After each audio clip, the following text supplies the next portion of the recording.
अस्सलाम वालेकुम दोस्तों, इस साइड में मौजूद अगर मैं कुछ जनाब दिसंबर में नए इंतखाबात के हवाले से खबरें चल रही हैं और लग ऐसे रहा है जैसे किसी न किसी लेवल के ऊपर इस बात का किसी न किसी को हिंट मिल गया है कि जनाब तैयारी करो, इलेक्शन होना ले जाए। और ख़ास तौर पर अगर मैं आपसे ये कहूँ कि दिसंबर के हवाले से बात की जा रही है और इस हवाले से जनाब इमरान खान साहब की तरफ से भी ये बात सामने आ रही है कि कल उनकी अडयाला जेल के अंदर पार्टी लीडर्स के साथ मुलाकात हुई है और इस मुलाकात में इमरान खान ने अपने लीडर से कहा कि पायन ज़रा तैयार हो जाओ, ज़रा कफ कुफ टोंग लो, इलेक्शन होने जा रहे हैं। तो इसका मतलब ये है जनाब कि समथिंग इज़ कुकिंग। लेकिन ये बात अलग है कि ये जो चीज़ें कुक हो रही हैं ये कहाँ पर हो रही हैं, क्योंकि अमूमी तौर पर पाकिस्तान में इंतखाबात के हवाले से अगर कोई फैसला होता है तो वो या जो चीज़ कुक होती है वो सिर्फ रावलपिंडी में होती है। इसके अलावा किसी और जगह पर किसी और अथॉरिटी के पास इस बात का इख्तियार नहीं है कि वो इलेक्शंस की हांडी को चूल्हे के ऊपर चढ़ाए। इसका मतलब ये है कि इस मौके पर ये जो इलेक्शंस की हांडी को चूल्हे पर चढ़ाने की कोशिश हो रही है ये रावलपिंडी पे नहीं हो रही, बल्कि ये जो हांडी है इसको पकाने की कोशिश की जा रही है इस्लामाबाद में। और इस्लामाबाद में भी शायरा दस्तूर पर, और शायरा दस्तूर पर भी सफ़ेद पत्थरों से बनी हुई इमारत पर। इसका मतलब ये है कि पाकिस्तान तहरीक इंसाफ को इस बात का गुमान बल्कि इस बात का यकीन है कि दिसंबर तक चीज़ें उनके हक में ना सिर्फ इकट्ठी हो जाएंगी बल्कि हवाओं अपना रुख भी बदलेंगी और हथौड़े की ताकत से वो पाकिस्तान के अंदर एक नए इंतखाब की बुनियाद रख पाएंगे। क्या उनका ये सोचना दुरुस्त है? ये एक इम्पॉर्टेंट सवाल है। और क्या पिंडी उनको इस बात की इजाज़त देगा कि जनाब आप जो इंतखाबात के हवाले से चीज़ों को कुक करने की कोशिश कर रहे हैं, ये जो हांडी है इसमें से जो पकने वाली खिचड़ी है ये जनाब इसकी खुशबू फ़ज़ा में फैले, इस बात का कोई इम्कान पाया जाता है? इस सारी सूरत हाल पर आपके साथ बात करूंगा और इन दोनों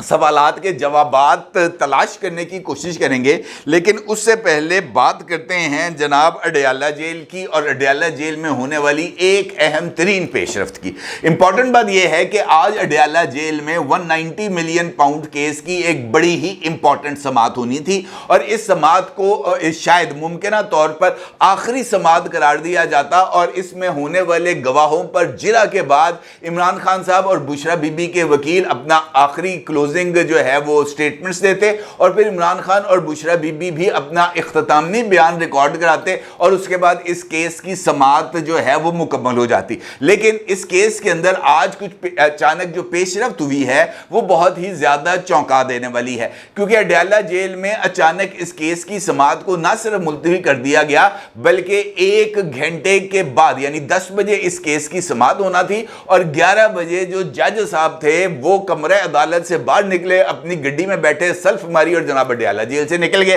तो ये बहुत ही ज्यादा इंपॉर्टेंट सूरत हाल भी है और चौंका देने वाली सूरत हाल भी है, क्योंकि वाकफाने हाल का ये कहना है कि अडयाला जेल के अंदर कुछ ऐसा नापसंदीदा अमल हुआ है जिसकी बुनियाद पर जज साहब बरहम हो गए और जज साहब ने बरहमी की बुनियाद पर समाअत को मुलतवी किया। वाकफाने हाल का यह भी कहना है कि आज की समाअत ठीक 10 बजे शुरू हुई और उस वक्त तक मीडिया के नुमाइंदे गेट नंबर 5 पर जो कि अडयाला जेल पर है वहां पर मौजूद थे और उनके अंदर आने से पहले जैसे ही जज साहिब कमरे अदालत में पहुंचे और उन्होंने अपनी कुर्सी सदारत संभाली, उन्होंने पहले ही इस बात का सवाल किया कि जनाब वकला सफाई किधर हैं, जिस पर उनको बताया गया कि वकला सफाई मसरूफ हैं, किसी और अदालत के अंदर इस वक्त मौजूद हैं, इस्लामाबाद हाई कोर्ट में मौजूद हैं, लिहाजा अभी थोड़ा सा इंतजार करना चाहिए, क्योंकि इस्लामाबाद हाई कोर्ट ने 12:30 बजे तक का वक्त दिया था कि जनाब आपने आपस के अंदर बैठकर इस बात का तयन करना है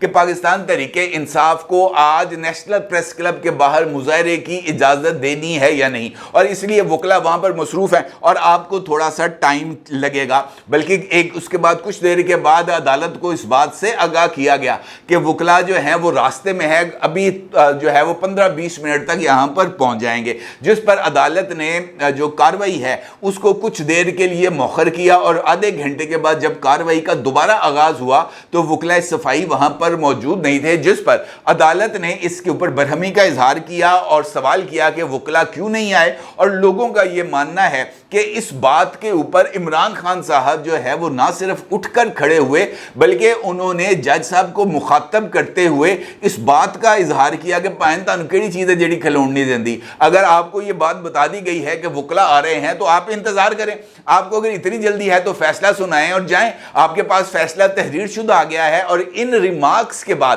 عدالت اور عمران خان دونوں کے درمیان تلخ جملوں کا تبادلہ ہوا اور جج صاحب نے عمران خان صاحب کے اس موقف پر برہمی کا اظہار کیا اور انہوں نے کہا کہ جناب آپ مجھے اکسا رہے ہیں بالکل ویسے ہی جیسے ہمایوں دلاور صاحب کو اکسا کر آپ نے اپنے لیے حق صفائی سے جو ہے نا خود کو محروم کیا تھا. اور اسی بنیاد پر پھر آپ کے وکلا نے آپ کے لیے جو کیس ہے اس میں سے کچھ ٹیکنیکل بنیادوں پر گنجائش حاصل کی تھی. آپ اس مرتبہ مجھے غصہ دلا کر مجھ سے بدتمیزی کر کے مجھے برا بھلا کہہ کر ایک مرتبہ پھر ایسی ہی کوشش کر رہے ہیں کہ میں یہ جو کلوزنگ جو معاملہ آ گیا ہے مقدمہ کا اختتام آ گیا ہے یہاں پر میں آپ کو حق صفائی سے محروم کر دوں تاکہ ایک مرتبہ پھر آپ ٹیکنیکل گراؤنڈز کے اوپر اپنے لیے کوئی نہ کوئی ریلیف حاصل کرنے کی کوشش کریں. بہتر یہ ہے کہ آپ اس مقدمے کے اندر اپنی جو ڈگنیٹی ہے اس کو بھی برقرار رکھیں اور عدالت کی ڈگنیٹی کو بھی برقرار رکھیں. ایسا نہ ہو کہ آپ کے خلاف مجھے کوئی سخت آرڈر پاس کرنا پڑ جائے اور ایسا آرڈر آپ کے لیے یقینی طور پر کچھ زیادہ مناسب نہیں ہوگا. جس پر عمران خان ایک مرتبہ پھر نہ صرف کھڑے ہوئے بلکہ انہوں نے جج صاحب کو مخاطب کرتے ہوئے کہا کہ مجھے پتا ہے کہ جناب عدالت کے اندر کیا ہو رہا ہے, مجھے پتا ہے کہ آپ یہاں پر کیا کرنا چاہتے ہیں. آپ مجھے سزا دینے کے لیے آئے ہیں, میری بیگم کو سزا دینے کے لیے آئے ہیں, آپ ہمیں سزائیں دیں اور جائیں یہاں سے. جس پر عدالت جو ہے وہ نہ صرف غصے میں آ گئی بلکہ انہوں نے کارروائی کو اچانک ہی ملتوی کر دیا اور انہوں نے کہا کہ جناب آپ اس وقت غیر سنجیدگی کا مظاہرہ کر رہے ہیں اور آپ سے بطور سابق وزیر اعظم اس بات کی توقع نہیں ہے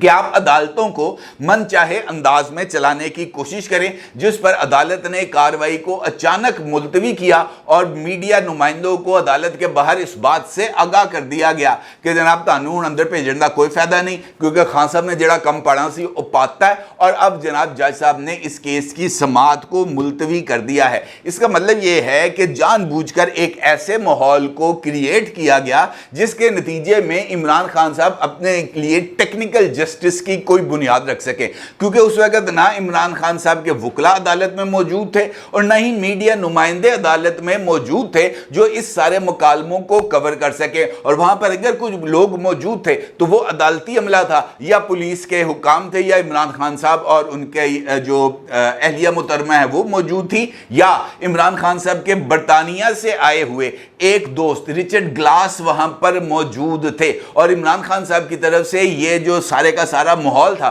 وہ شاید اس وجہ سے کیا گیا کہ برطانوی پارلیمنٹ آج کل عمران خان صاحب کے لیے بہت ہی زیادہ متحرک ہوئی ہے اور ان کے لیے کسی طرح کی کوئی گنجائش نکالنے کی کوشش کر رہی ہے. اور رچرڈ گلاس واپس جا کر برطانیہ کے اندر اس بات کو پرچار کر سکے کہ جناب عدالت کے اندر عمران خان صاحب سے سلوک اچھا نہیں ہو رہا. اور شاید یہی وجہ ہے کہ اس ماحول کو دیکھتے ہوئے جج صاحب نے اس کارروائی کو مؤخر کر دیا. دوسری جانب یہ جو انتخابات کے حوالے سے جو چیزیں چل رہی ہیں وہ بھی بہت ہی زیادہ اہمیت کی حامل ہیں اور یہ بات ایک سے زائد مرتبہ خود پاکستان تحریک انصاف کی طرف سے سامنے آئی ہے کہ بس ذرا تسی اکتوبر آن دیو یعنی جسٹس قاضی فائز عیسیٰ صاحب کو جانے دیں اور جسٹس منصور علی شاہ صاحب کو چیف بننے دیں. اس کے بعد جو بالکل صورتحال ہے وہ بدل جائے گی. اور اس حوالے سے پاکستان تحریک انصاف نے عمران خان صاحب کے وکیل جناب سلمان اکرم راجہ صاحب کی طرف سے بھی ایک درخواست دائر کی گئی ہے جس میں سلمان اکرم راجہ صاحب نے اس بات کی استدعا کی ہے کہ ٹربیونلز کو کام سے روکنے کے حوالے سے جو آرڈر ہے اس کو سسپینڈ کیا جائے. اسلام آباد ہائی کورٹ کے چیف جسٹس مسٹر جسٹس عامر فاروق صاحب کا اور اسلام آباد کے جو ٹریبیونلز ہیں ان کو بھی کام کرنے کا موقع دیا جائے. اور سپریم کورٹ آف پاکستان نے اپنے ایک آرڈر کے ذریعے پنجاب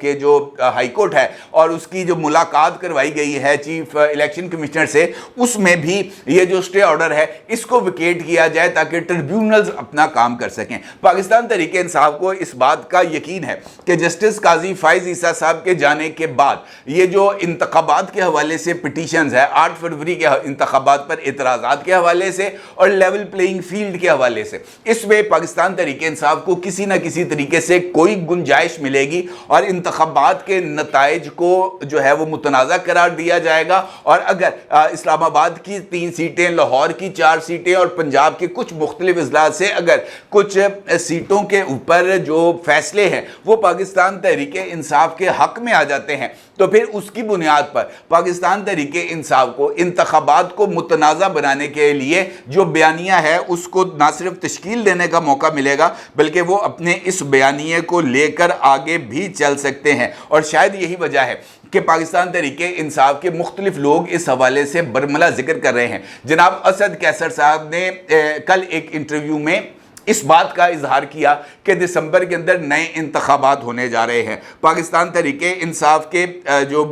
हामी यूट्यूबर हैं जनाब साबर शाकर साहब, उन्होंने भी अपना एक तवील तरीन ट्वीट किया है जिसका अक्स आप अपनी स्क्रीन पर देख सकते हैं। और इस ट्वीट में जनाब साबर शाकर साहब इस बात का जिक्र करते हैं कि बाऊजी ने मरी में कई दिन क़याम किया, वहाँ मुलाकातें ही मुलाकातें हुई, सासी प्लान डिस्कस हुए। काजी साहब की खुफिया रिपोर्ट ज़ेर बहस आई कि उनका इदारा उनके कंट्रोल में नहीं, और अब तमाम आने वाले शाह साहब की तरफ देख रहे हैं। काजी साहब ने एक खौफनाक नक्शा पेश किया और बताया कि अगर वो ना हुए तो फिर शाह साहब सारे जाली निज़ाम को बर्बाद कर देंगे, उनकी एक्सटेंशन मुमकिन नहीं, तो फिर एमरजेंसी लगाएं और बागी जजेस का सफाया करके पाकिस्तान तहरीक इंसाफ पर पाबंदी आयद कर दी जाए। साबर शाकर के मुताबिक जस्टिस काजी फाइज ईसा का यह भी कहना था कि कासिम सूरी वाली इलेक्शन पिटीशन में आर्टिकल 6 का रास्ता निकालूंगा और यूं सदर आरिफ अलवी और इमरान खान के खिलाफ भी जो रास्ता है वो खुल जाएगा।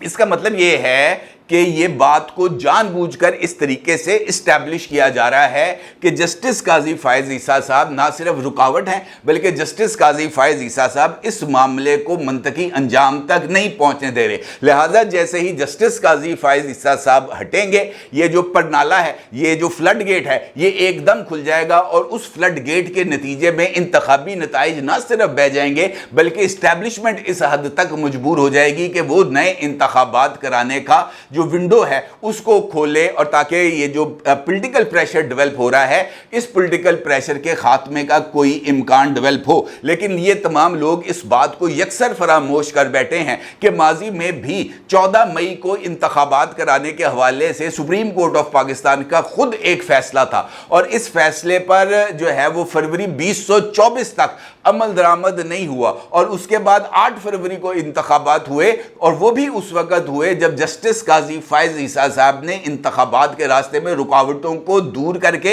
इंतखाबात के ऊपर किसी तरह के समझौते से इनकार किया। लिहाजा ये कह देना कि जनाब जस्टिस काजी फायज ईसा साहब हट जाएंगे, ये फ्लड गेट खुल जाएगा और इलेक्शन हो जाएंगे, ये मेरा ख्याल है कि सिर्फ एक दीवाने का ख्वाब है, इसके अलावा कुछ नहीं। क्योंकि जहाँ जहाँ पर इंतखाबात के हवाले से बात है, वहाँ वहाँ पर यह बात तय है कि इंतखाबात होंगे, लेकिन उसी वक्त होंगे जब वो चाहेंगे, और वो जब चाहेंगे तभी ये जो है ना नतीजा ये निकलेगा। अदरवाइज जनाब ये रौला है, जितना मर्जी डाल लें, इनफैक्ट ये कीचड़ है, जितना मर्जी उछाल लें, इसका नतीजा कुछ नहीं निकलेगा, मां सिवाय इसके कि डिजिटल दहशतगर्द सारे के सारे अंदर जाएंगे। अपनी राय का जरूर इज़हार कीजिएगा। आपका बहुत शुक्रिया। अल्लाह हाफ़िज़।